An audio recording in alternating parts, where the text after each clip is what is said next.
I mean, we made hundreds and hundreds of them. Yeah.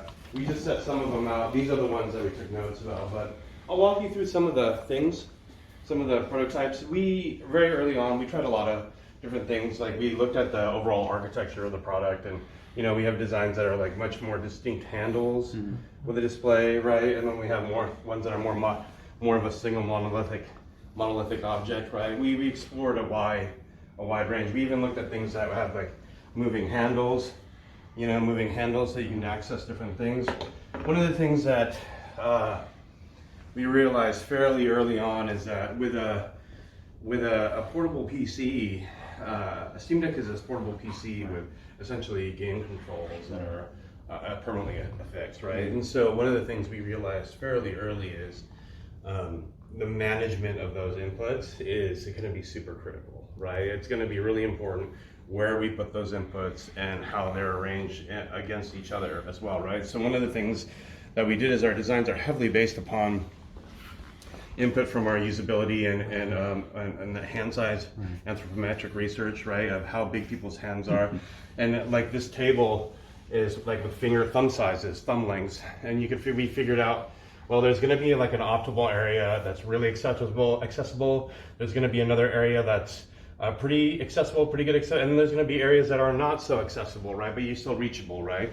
And so within that area, we had to try to put all the inputs, right? And so figuring that out, one of the things we used to do that was also this tool.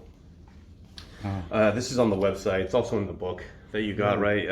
And this tool was really interesting for us because we could make it wider or narrower, and because at that time we still hadn't fixed on the display size either.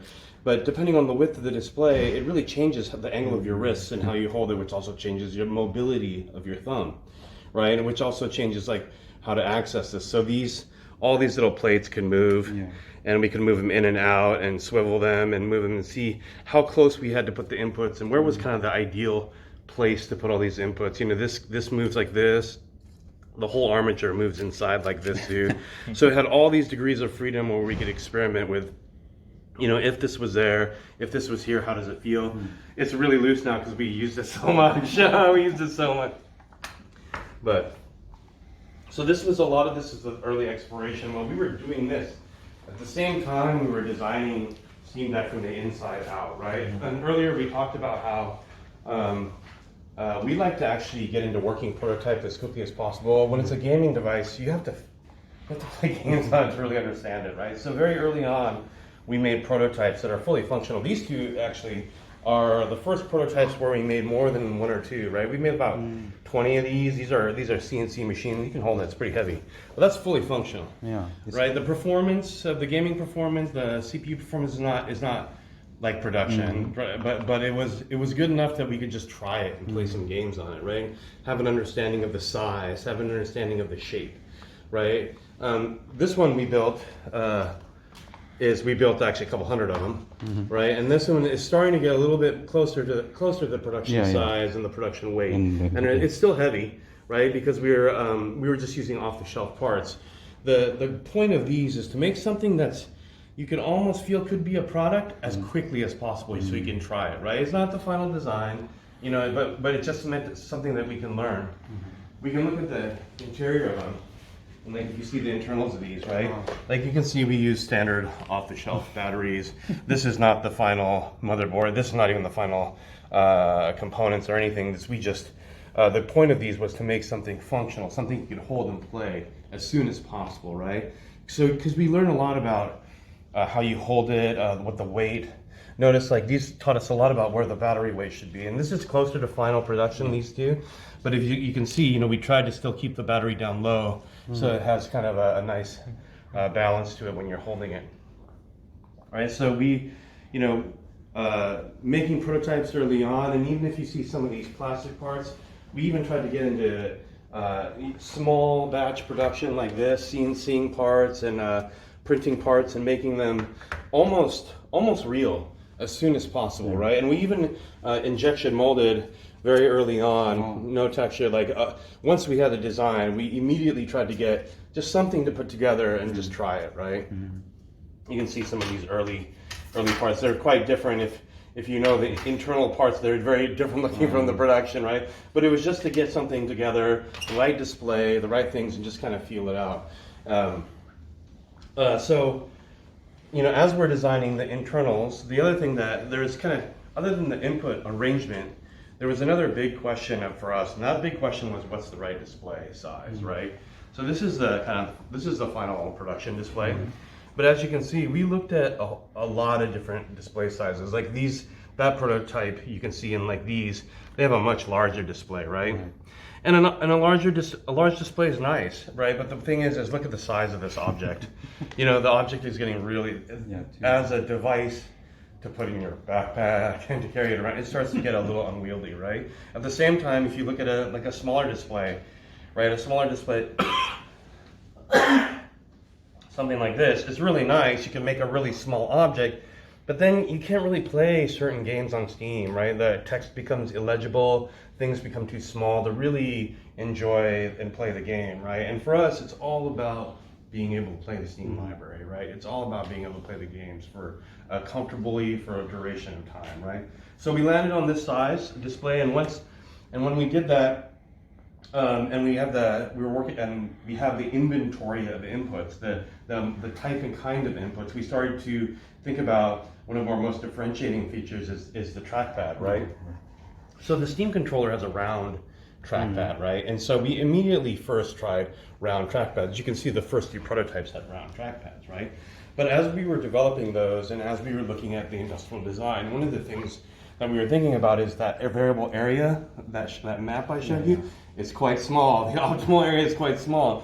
And we were trying to figure out, how do we optimize the square area of the trackpad, right? When you use a circle versus a square, we get the corners.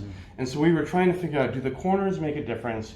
Do the corners help with the trackpad? So we made this set of prototypes here to look at different sizes and shapes of trackpads and also dishes in the trackpad. These were actually all functional. They hooked up to a PC and you can play games with them, right? And we had to figure out if do they actually, as touchpads, can play games better. If it was circle was better performance, we would have gone with the circle. We would have figured it out. But the couple things that we found from the square is that with the square, you do get the corners, so you actually get more available area for the trackpad, which is really nice. Not only that, with a rectangular or a square, you get the same mental model from the display to the trackpad, right? So if you're trying to track to the corner, it tracks the corner. It makes sense to you, right? The rectangle, obviously, one-to-one is really nice, but then we look at our ergonomics, and if you were to put a rectangle in here, this is outside that zone of optimal use, right? It gets really close into the hand like this, where you don't have a lot of mobility with your thumb, right? And so what we found was that area, it just kind of went unused, right? And so we landed on a square. We did quite a bit of testing to get here, and even after we decided on a square, you know, it grew by 2 millimeters, it shrank by 1 millimeter. It grew by 2.5 millimeters, it shrank by 1 millimeter. You know, the corner radius, a little bit more, a little less. So we tweaked it a lot to get to just the right size, just the right haptic. So once we kind of fixed the inputs and the display, a lot of the work came on the ergonomics of the handle area, how you hold it, right? So this was interesting. Normally, like I said, we see in the Cabal, and we'll make a print like this, and we'll pass it around, and we'll get feedback. And if everyone's like, yeah, this is pretty good, then we'll maybe do a formal test, maybe make a functional one with a wire that you can test. Well, you know, right when we started doing this part of it, COVID hit. And so we're like, we can't come to the office. We can't all buy a 3D printer at home and do this ourselves. So what we did was we figured out, we took the handle area and we broke it down into all these measurements, like width, length here, curvature, the scoop depth, the scoop angle, the front angle. There was like, you know, A through HI, a bunch of measurements, right? And then we did like 26, 27 variations of each one. And what we would do is we would make, you know, notice they were all like this, they're all white. These are just notes we took on them afterwards, but they're all white, no color, no texture, they're all the same because we just wanted everyone to focus on how it feels. You don't care about how it looks, just how it feels, right? And so what we did was we would make Like we'd say, okay, today or this week we're going to focus on the trigger angle and the width at the front here and the scoop. And we do 10 variations that are slightly different. And what we do is we gave everyone a middle section that was like this, right? And then what we would just do is we would send them handles with numbers and letters like G4B, right? And what we do is we made 10 copies and we just sent them to the 10 members of the team who are participating in this, right? And so everyone get a box and they each get a set of handles, and then we had a spreadsheet and you fill out your feedback, and then we would have a Zoom meeting and we all get on and we'd say, okay, based on everyone's feedback, these 3 or 4 are pretty good. And then we'd ask each person, like, why did you like this one? You said you liked this one, why did you? And we took notes.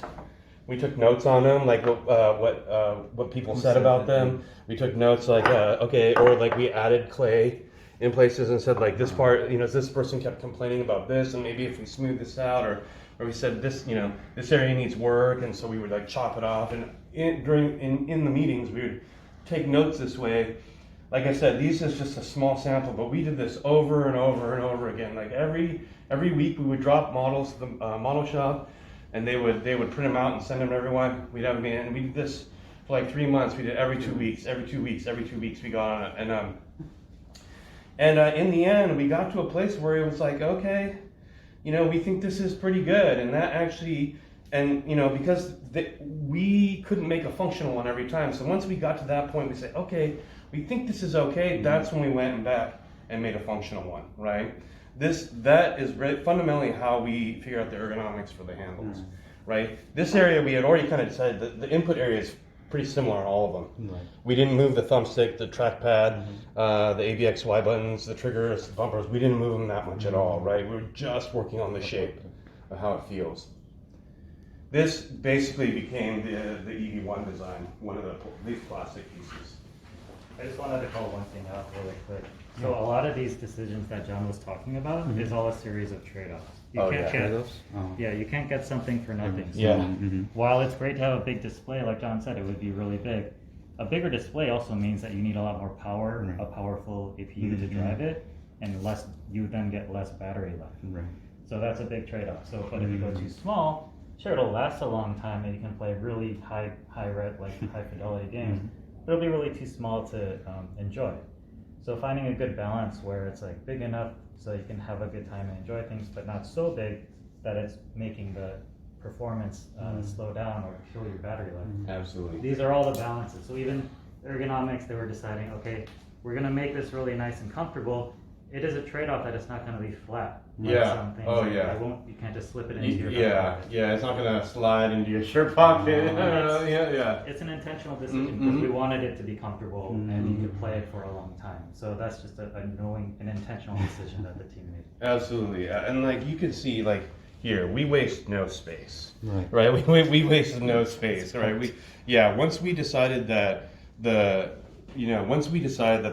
size was the right size and the thickness, and we all agreed, and we had figured out what that meant for battery life and those things, right? We worked really hard not to violate that, right? Because we said, okay, we know where there's a sweet spot, and if we can hit that sweet spot, we're going to be good. It'll be just portable enough, of just enough battery life, and it'll be just the right screen size and thermal properties, right? So it's a careful balance, as Lauren says. A lot of good discussions, right? Like, oh, what if we just add? It's easy to say, let's add another 2 hours of battery life, right? But that sentence has so many implications, right? So many implications, right? But that's why our partnership with AMD was so important. We couldn't have made the Steam Deck if not for our ability to work with AMD, make a semi-custom chip that an APU that targeted this specific power draw and this specific TDP, so that it could do the exact right amount of power draw and be optimized for this performance. So because of that, we're able to get good battery life for a product of this power. Otherwise, it wouldn't have been possible. And that's why it was only recently that we were able to make a product like this possible. So one of the last things we do when we're trying to finish the design is we try to figure out what color it's going to be, what the texture, what the finishes are going to be.